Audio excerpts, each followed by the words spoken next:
چې عمر رضی الله تعالی عنہ مسجد نبوي طرف ته تشریف راوړي او دلته په دې گیټ کې یو نوجوان زار او قطار سره جاړي، زار او قطار سره زما عزتمند عمر رضی الله تعالی عنہ ته تپوس کوي ولې جاړي؟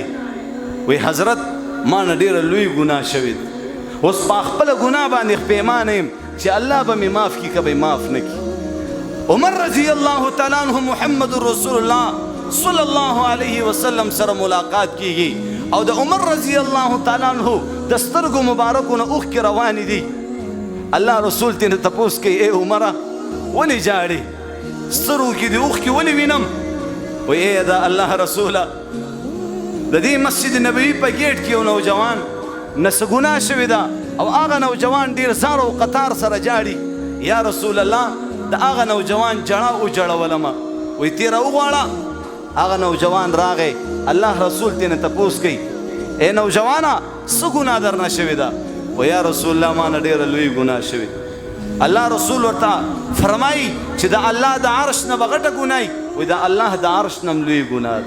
وایي د الله د کرسۍ نه به غټه ګناه وي. وایي د الله د کرسۍ نه هم غټه ګناه ده. ورته وایي د الله د ذات نه به غټه ګناه وي. وایي نه د الله د ذات نه غټه ګناه نه ده. وایي څنګه الله لوی دی ستا دا لوی ګناه به معاف کړي؟ څنګه الله لوی دی ستا دا لوی ګناه به معاف کړي؟ خو دا راته ووایه چې ګناه دې څه کړې ده؟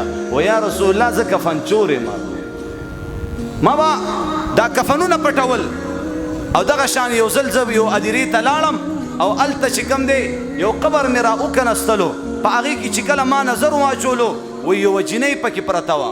د هغه جینۍ د بدن نه ما دا کفن را دې خوا کو. دغه ټیم کې ما له شیطان راغی او شیطان په ما باندې دومره غالبه شو چې هغه زنانه سره په قبر کې ما بدکاري وکړل.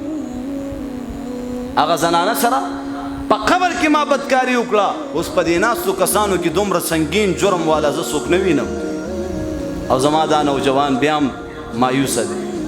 دومره ګناه به تاسو کې چا نه کړي انشاءالله، دومره غلطي دومره لوی جرم به چا نه کړی انشاءالله. او هغه نوجوان زما عزتمندو په دې تکل کې دی چې اوس به ما الله څنګه معاف کوي، اوس به زما دا توبه څنګه قبلیږي، دا ګناه به مې څنګه معاف کیږي. الله رسول صلی الله علیه وسلم چې کله دا واورېده وایي او بېشکه دا ډېره لوی ګناه تا کړې، ډېره لوی ګناه. په دې سره الله رسول ډېر سخت خفه شولو، سترګې مبارکې تکې سرې شولې. دا نوجوان مایوسه شو هغه زینم چې یاره زما په دې ګناه باندې الله رسول هم خفه شولو.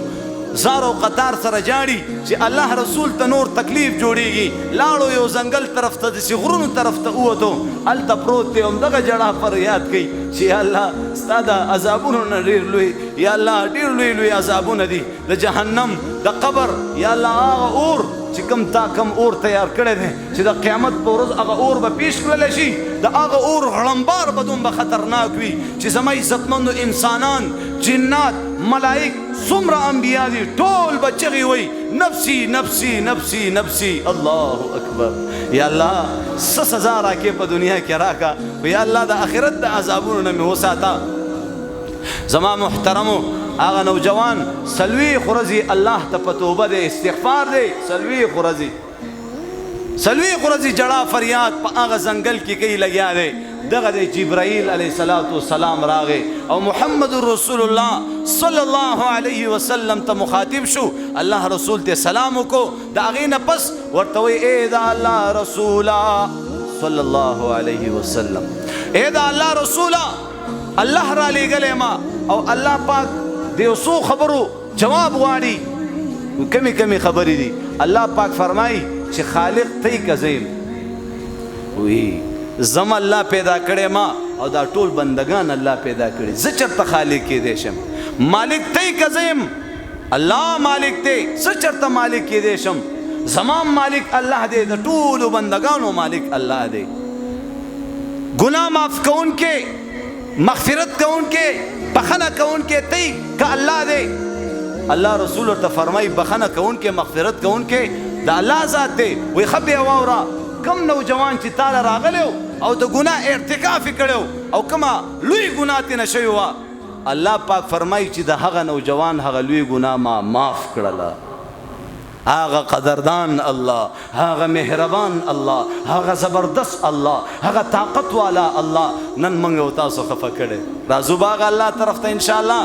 الله رسول یو صحابي ولېږلو، وی لاړ شه هغه نوجوان ته خوشخبري واوروه چې راځه الله ستا ګناه معاف کړله، الله ستا ګناه معاف. زمون ګناهونه به الله معاف کوي ان شاء الله. او چې کله ګناه معاف شوله زما عزتمندو بیا وګوره ستا به بند کارونه الله روان کی، روان کارونه به درله ترقۍ ته ورسوي او تر کومه پورې د ګناه خباثت په ما او تا باندې پروت وي نو همدغه ښځه به وي، د مینې ښځه به دې وي، ښه با ادبه ښځه به دې وي او الله پاک به درته راالټه کي، تا ته به نیغې نیغې خبرې کوي. دغه بچي فرمانبردار بچي به درته الله نافرمانه کي، د دې نه به دې الله پیټی کوي. نو انشاءالله راځئ چلو نن نیت کوو چې د خپل الله سره صلح وکړو انشاءالله.